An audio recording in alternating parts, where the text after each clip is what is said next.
अभी क्या होता है बेसिकली, ये क्या है, जो नंबर्स है उसको एक सिस्टमेटिक क्रम में क्या करना है, अरेंज करना है, जमाना है। जैसे यहाँ पे क्या बोला जाता है, आप कुछ इस प्रकार के ब्रैकेट के साथ जब नंबरों को क्या करते हो, व्यवस्थित करते हो। जैसे यहाँ पे इसको बोलते हैं A B C D E F. ये नंबर हो सकते हैं, कुछ भी हो सकता है यहाँ पे, ठीक है। अब जनरली इसको हम दिखाते हैं स्मॉल ए से। किससे? स्मॉल ए से, स्मॉल ए।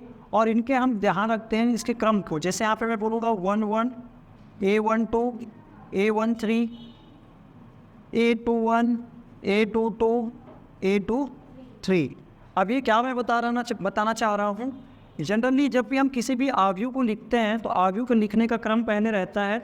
जब हम इस प्रकार के ब्रैकेट के साथ लिखते हैं तो इसमें पहले लिखते हैं रो की संख्या। इसमें ध्यान रखना, इसको हम कहेंगे रो, 2 रो है, 2 पंक्तियां हैं, और इसको हम कहेंगे कॉलम। तो यहाँ पे 2 रो और कितने कॉलम है, तो 3 कॉलम है, 1 2 3। तो यहाँ पे इसको लिखते हैं 2 रो 3 कॉलम। इसको क्या बोलते हैं, हमारा जो ये आव्यूह है इसको हम इंग्लिश में बोलते हैं मैट्रिक्स। क्या बोलते हैं? मैट्रिक्स।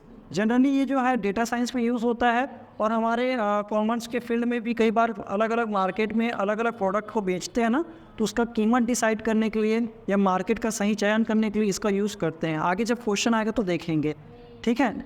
तो इसको क्या बोलते हैं कि जो ये आव्यूह है इसको हम जनरली कैपिटल ए से लेके कैपिटल जेड के किसी भी लेटर से क्या करते हैं, प्रदर्शित करते हैं। और उसके अंदर के जो एलिमेंट्स बोलते हैं, क्या बोलते हैं इसको, एलिमेंट्स। एलिमेंट्स कितने हो सकते हैं एक आव्यूह में, इसको सदस्य भी बोलते हैं, एलिमेंट्स भी बोलते हैं।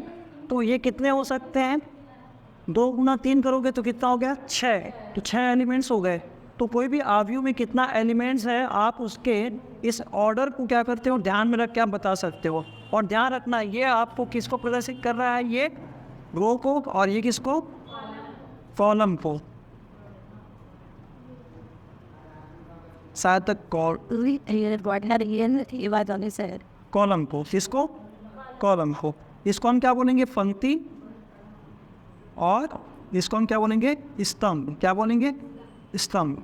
तो किसी भी संख्याओं को, किसी भी आंकड़ों को पंक्तियों और स्तंभों की सहायता से एक निश्चित क्रम में व्यवस्थित करने की प्रक्रिया क्या कहलाता है, आव्यूह का निर्माण करना, ठीक है। अब इस आव्यूह के निर्माण को हम तो समझ गए थे। अब इसके डिफरेंट टाइप्स भी देखे थे, इसके प्रकार देखे थे ना। क्या देखे थे, प्रकार। क्या प्रकार देखे थे, इसके प्रकार में हमने मेनली इसको 3 प्रकार से डिवाइड किया था। कितने प्रकार से, 3 प्रकार से। क्या मैं बोल सकता हूँ कि जो रो है वो कॉलम की संख्याओं से क्या है, छोटा है, या रो कॉलम की संख्या के बराबर है, या जो रो है वो कॉलम की संख्या से ज़्यादा है, ठीक है। तो इस किस प्रकार दिखाई देता है, इसके ऊपर हमने क्या लिखा, बहुत सारी चीज़ें देखे थे। इस प्रकार के आव्यूह को हम बोलते हैं। जैसे इसका पैटर्न कैसे बनेगा, देखना ध्यान से। जैसे ये 4 हो गए, कितने हो जाएंगे, 9 हो जाएंगे। कहने का मतलब जैसे 2 का वर्ग हो गया, क्योंकि हम क्या बोल रहे हैं यहाँ पे, अवयवों के कल टोटल कितने हैं यहाँ पे, क्या मिलेंगे हमको, एलिमेंट्स मिलेंगे। ये हम कैसे पता करेंगे भाई, उन्हें क्या करेंगे, आपस में गुणा करके देखेंगे। इसको क्या बोलेंगे, 2 क्रॉस 3 का मैट्रिक्स है। तो हम यहाँ पे क्या बोल रहे हैं, जब हमारे रो और कॉलम क्या हो जाते हैं, सेम हो जाते हैं। क्या हो जाते हैं, सेम। तो हम क्या बोलेंगे, इसको हम बोलते हैं वर्ग आव्यूह। क्या बोलते हैं, वर्ग आव्यूह। ध्यान रखना, कौन सा आव्यूह, वर्ग आव्यूह। क्योंकि यहाँ पे क्या होंगे, हमारे एलिमेंट्स की संख्या किसी न किसी नंबर का क्या होगा, कंप्लीट स्क्वायर होगा। इसलिए हम क्या बोलते हैं, स्क्वायर मैट्रिक्स बोलेंगे। क्या बोलेंगे, स्क्वायर मैट्रिक्स। कहने का मतलब यहाँ पे 2 गुना 2 का होगा, या ऐसा भी हो सकता है केवल एक ही आव्यूह है। कहने का मतलब है केवल कितने हो, एक ही आव्यूह हो। बात क्लियर है। अगर एक ही यहाँ पे क्या है, एलिमेंट्स दिया गया है, तो इसको क्या बोलेंगे, 1 क्रॉस 1 का। इसको क्या बोलेंगे, 2 क्रॉस 2 का। इसको क्या बोलेंगे, 3 क्रॉस 3 का। बात क्लियर है। इसको हम क्या बोलते हैं, वर्ग आव्यूह। क्लियर है। और यहाँ पे हम क्या बोल रहे थे, जब रो की संख्या कॉलम की संख्या से कम। कहने का मतलब ये कैसे दिखाई देगा, कुछ एग्जाम्पल लेते हैं। मैं ये बोल रहा हूँ कि रो की जो संख्या है, मान लीजिए एक ही रो है, कितना रो है, एक ही रो है और 4 कॉलम है। यहाँ पे रो तो एक ही है, कॉलम कितने हो गए, 4। तो 1 रो 4 कॉलम है ना, या ऐसा बोल दो क्या 2 रो 2 रो और 3 कॉलम, यहाँ पे 2 रो और 3 कॉलम। मतलब यहाँ पे कुछ लिखा हुआ है, मैं ऐसे पूरा नहीं लिख रहा हूँ समय बचाने की वजह से। तो यहाँ पे क्या हो गया कि आप जब भी इसको देखते हो तो ये कैसे दिखता है, कैसे दिखता है, ये ऊर्ध्वाधर दिखता है कि क्षैतिज अवयव है। ये ऊर्ध्वाधर का मतलब होता है खड़ा, ऊर्ध्वाधर का मतलब क्या होता है खड़ा, और क्षैतिज का मतलब क्या होता है लेटा पड़ा है। इसी को हम क्या बोलते हैं, पड़ा अवयव बोलते हैं। इसको क्या बोलते हैं, पड़ा अवयव। नाम एकदम सिंपल है, इसके रूप को देख के ही हमने इसका नामकरण किया है। ये पड़ा हुआ दिख रहा है, लेटा हुआ दिख रहा है। जैसे स्केल के बारे में बात करें, अभी ये स्केल को हमने ऐसा अगर हमने रख दिया है, ऐसा रख दिया है, तो ये क्या है पड़ा हुआ है, और ऐसे करके रख दे तो खड़ा हुआ है। अब ये कैसे दिखेगा, ये कैसे दिखेगा, जहाँ पे मैं बोलूँगा कि रो की संख्या ज़्यादा है, रो की संख्या ज़्यादा है, कहने का मतलब ये कुछ इस प्रकार से दिखाई देगा, जैसे 1 2 3 4 हो गया। या मैं ऐसे बोल दूँ 1 2 3 4 5 6 इस प्रकार से। तो ये कौन सा वाला है, यहाँ पे 4 पंक्तियाँ हैं और एक क्या है कॉलम है। मतलब पंक्तियों की संख्या ज़्यादा, कॉलम की संख्या कम। यहाँ पे मैं बोलूँगा 3 पंक्ति हैं और 2 कॉलम हैं। बात क्लियर है।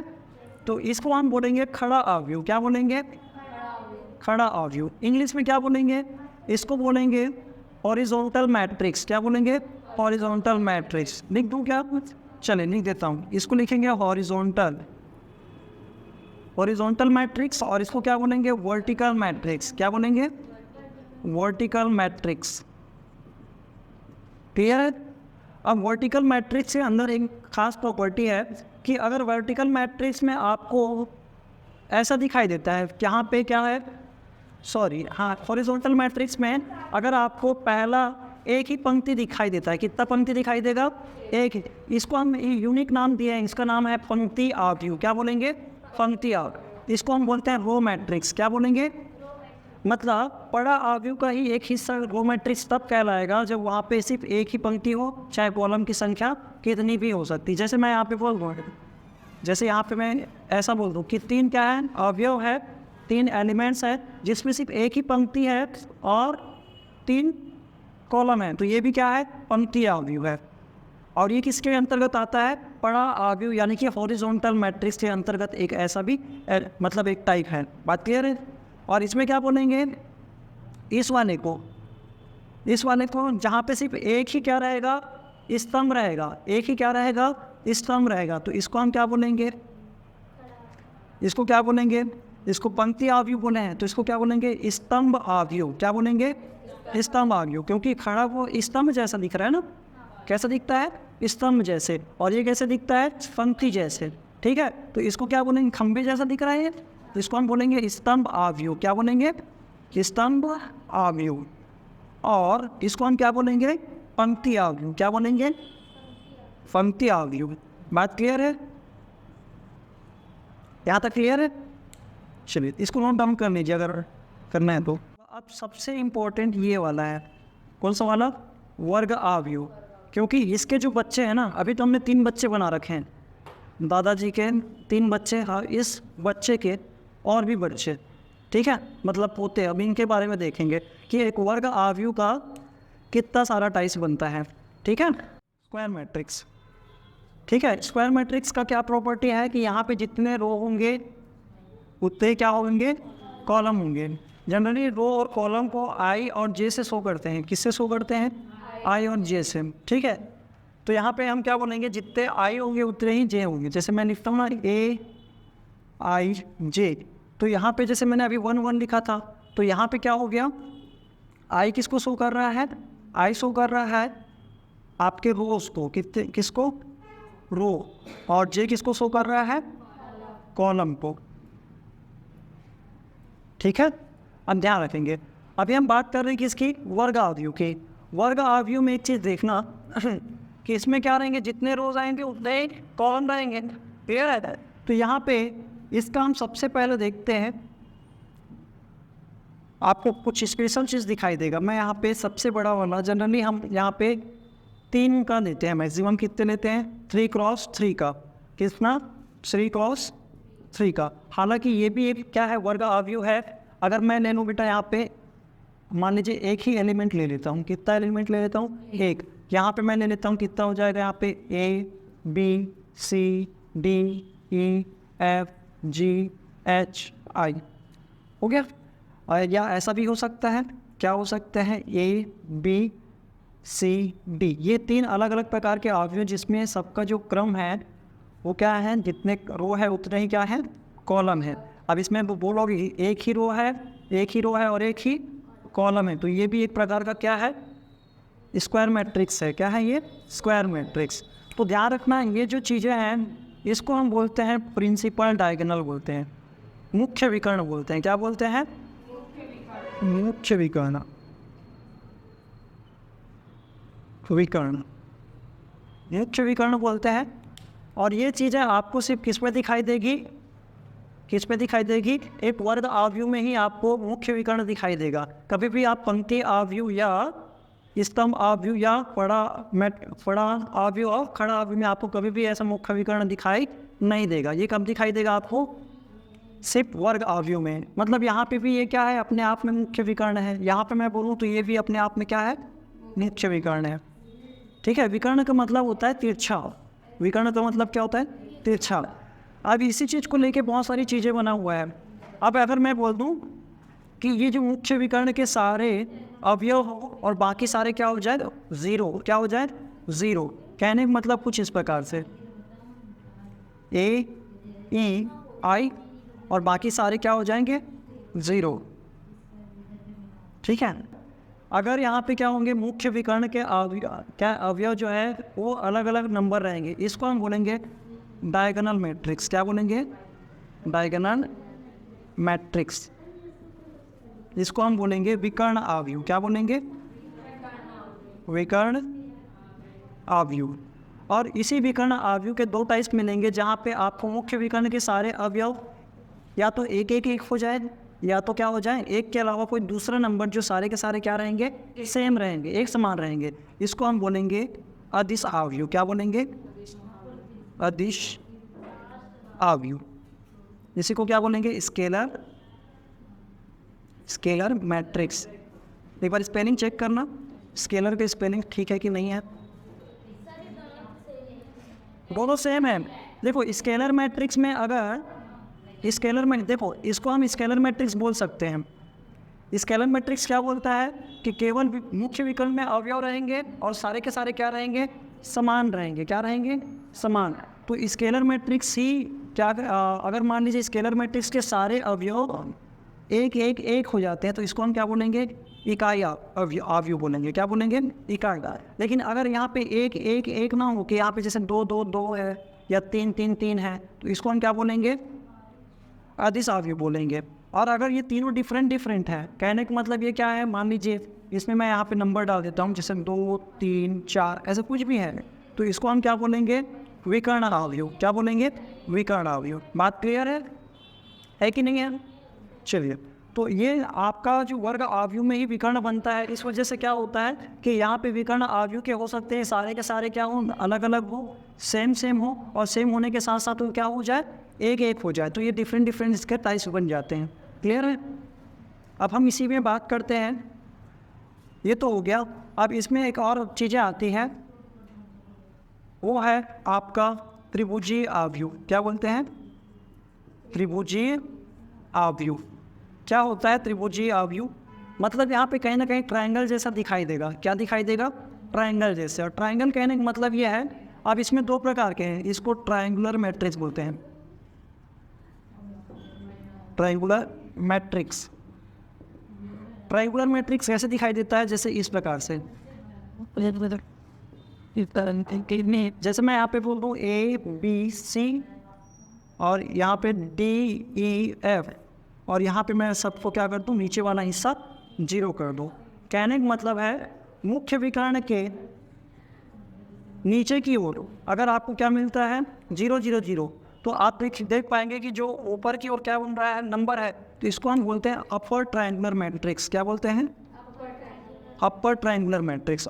ठीक है, अपर त्रिभुजीय अवयव बोलते हैं।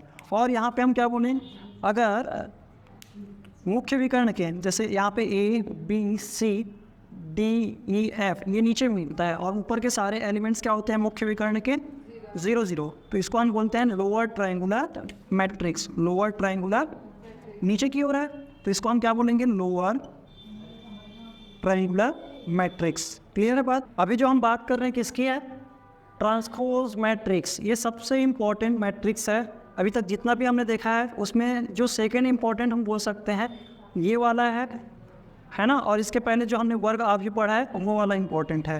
तो ट्रांसपोज मैट्रिक्स का मतलब क्या होता है, हम थोड़ा सा इसको 2 टुकड़ों में बांटते हैं। ट्रांसपोज, ट्रांस मतलब होता है ट्रांसफ़र, क्या करना, ट्रांसफ़र करना, और पोज मतलब होता है पोजीशन। क्या मतलब होता है, पोजीशन। इसके कहने का मतलब ये है, इसके शब्द के अगर हम अर्थों को समझें, यहाँ पे क्या बोला गया, ट्रांसफ़र कीजिए पोजीशन को। कहने का मतलब है अगर मान लीजिए A B C D E F ऐसा कोई हमारे पास मैट्रिक्स है, कोई मैट्रिक्स ए है जिसका ऑर्डर क्या है 2×3 का है और कुछ इस प्रकार से ये क्या हुआ है, बना हुआ है। अगर हमको इसका ट्रांसपोज निकालना है तो ट्रांसपोज को जनरली हम ऐसे टी से दिखाते हैं। ए की सुपरस्क्रिप्ट में क्या लिखते हैं, टी, या इसको ए डैश भी बोलते हैं। क्या बोलते हैं, ए डैश। ठीक है, ये कहलाता है ट्रांसपोज निकालना। अब ट्रांसपोज का मतलब क्या हुआ कि जैसे ही आप इसको ट्रांसपोज करोगे, मतलब जो पंक्तियों में है अवयव उसको आप किस में डाल दोगे, कॉलम में। कहने का मतलब ये कुछ इस प्रकार से दिखाई देगा।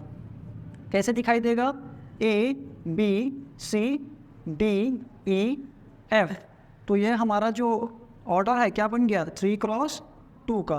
कहने का मतलब है ट्रांसपोज मैट्रिक्स में आपके क्या होते हैं, जो कॉलम होते हैं वो क्या बन जाते हैं, रो, और जो रो होते हैं वो क्या बन जाते हैं, कॉलम। बात क्लियर है?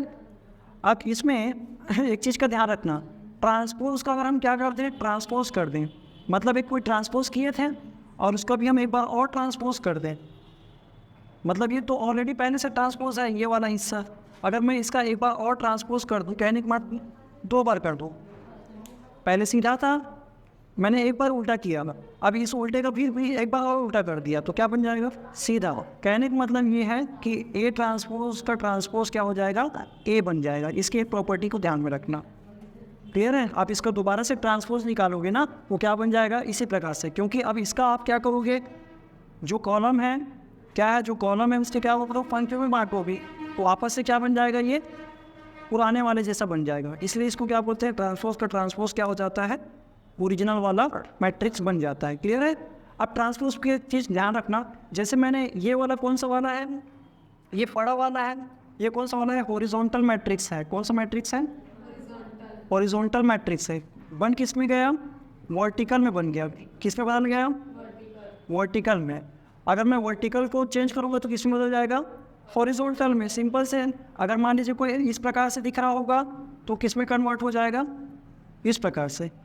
और अगर इस प्रकार से दिख रहा है कोई मैट्रिक्स तो उसको अगर आप उसका ट्रांसपोज करोगे तो किस में बदल जाएगा, इस प्रकार से। लेकिन एक चीज़ और ध्यान रखना कि जो वर्ग अवयव है, वर्ग अवयव में खासियत यह है कि जो रो है वही कॉलम है।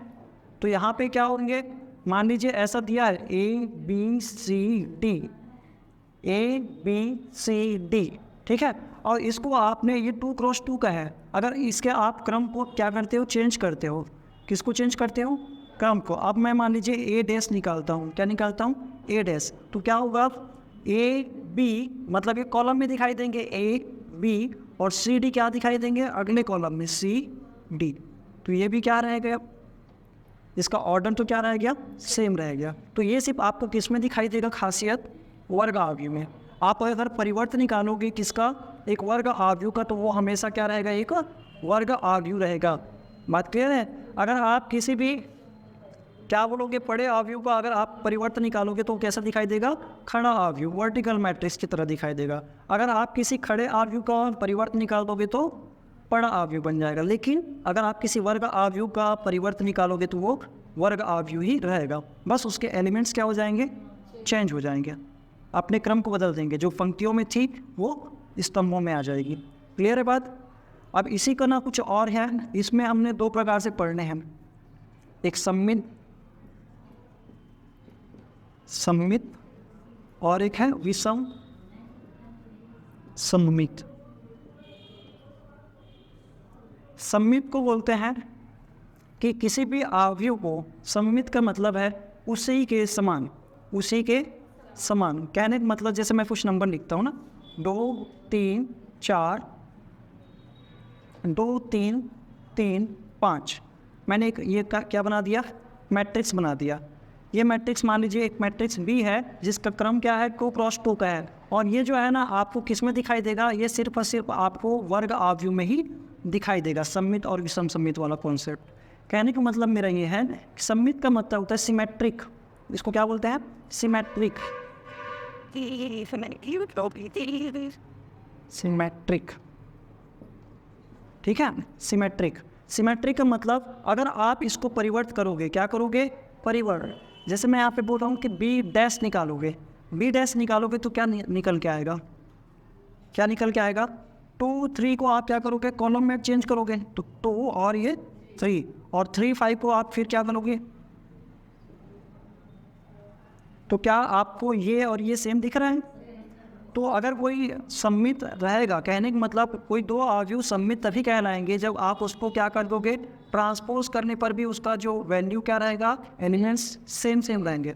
इसको क्या बोलते हैं हम लोग, सम्मित। आप 3 क्रॉस 3 के साथ भी ये करके देख सकते हो। कैसे, जैसे मैं यहाँ पे कुछ बनाता हूँ, 2 3 4 3 5 6 और फिर यहाँ पे 4 6 5, ऐसा मैंने लिख दिया है। अगर आप इसका क्या करोगे, मान लीजिए ये क्या है, एक अवयव ए है, या इसको मैं नाम दे देता हूँ सी, बार ए लिखूँगा आप कंफ्यूज हो जाओगे। मैंने एक अवयव ले रखा है सी, अगर मैं इसका ट्रांसपोज निकालूँ, क्या निकालूँ, ट्रांसपोज, क्या आएगा, जो पंक्तियों में दिख रहा है उसको मुझे क्या किस में डालना है, स्तंभों में। तो मैं यहाँ पे क्या बोलूँगा, 2 3 4 2 3 4 3 5 6 3 5 6 4 6 5 4 6 5। क्या आपको पुराने वाले जैसा ही दिख रहा है ना। कहने का मतलब देखिए ना, मैंने क्या किया था, ये और ये और ये और ये, यही तो है। इसी की वजह से तो क्या हो रहा है, ये सेम बन रहा है। इस मुख्य विकर्ण आने की वजह से कुछ फर्क नहीं पड़ रहा है। मैंने यहाँ पे जो किया था उसमें क्या था, ये और ये क्या था, सेम था।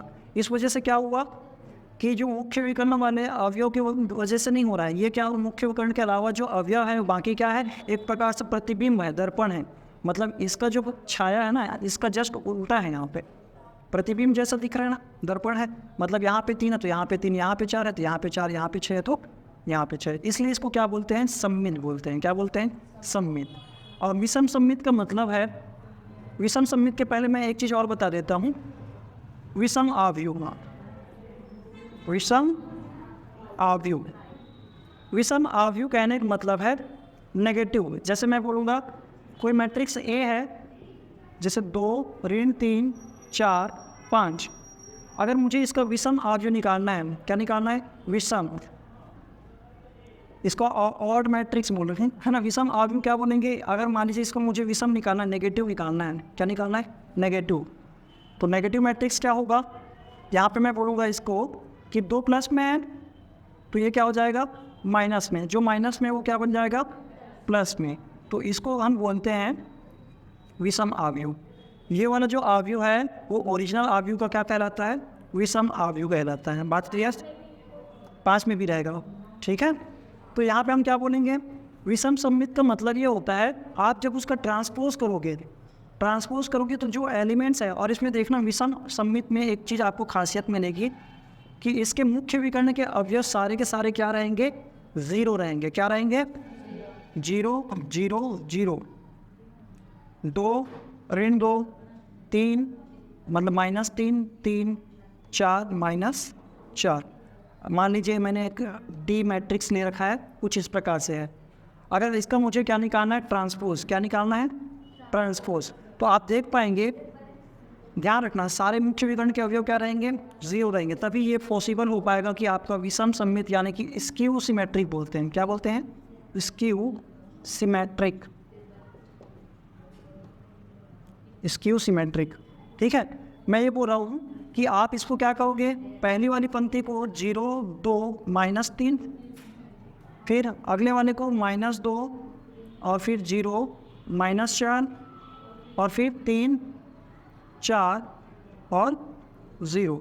आप कुछ ऐसे करोगे तो आप देख पाएंगे कि जो पॉजिटिव था वो क्या बन गया, जो नेगेटिव था वो पॉजिटिव हो गया, जो पॉजिटिव था वो क्या हो गया, नेगेटिव, जो पॉजिटिव नेगेटिव और जो पॉजिटिव वो नेगेटिव, और जो नेगेटिव थे जो नंबर वो पॉजिटिव हो गए।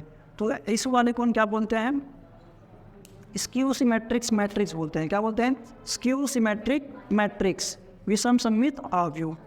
क्लियर है बात? तो यहाँ पे आप ध्यान रखेंगे कि वर्ग अवयव में ही आपको 2 प्रकार के क्या मिलेंगे, ट्रांसपोज करने पे 2 अलग अलग रूप मिल सकते हैं। या तो ऐसा मिलेगा, ये और भी हो सकते हैं, लेकिन यहाँ पे कुछ स्पेशल कंडीशन ये है कि अगर क्या होते हैं, मुख्य विकर्ण के छोड़कर अगर आप देखेंगे बाकी एलिमेंट्स क्या रहेंगे, एक तरह से दर्पण की तरह दिखाई देंगे। तो आप उसको चेंज जब कर देते हो तो वो क्या रहता है, सेम के सेम दिखाई देता है, या सेम तो रहेगा लेकिन चिन्ह क्या हो जाएंगे, बदल जाएंगे। तो इसको हम बोलेंगे विषम सममित और इसको बोलेंगे सममित अवयव। क्लियर है बात? चलिए, तो इसको आप फोटो ले लीजिए।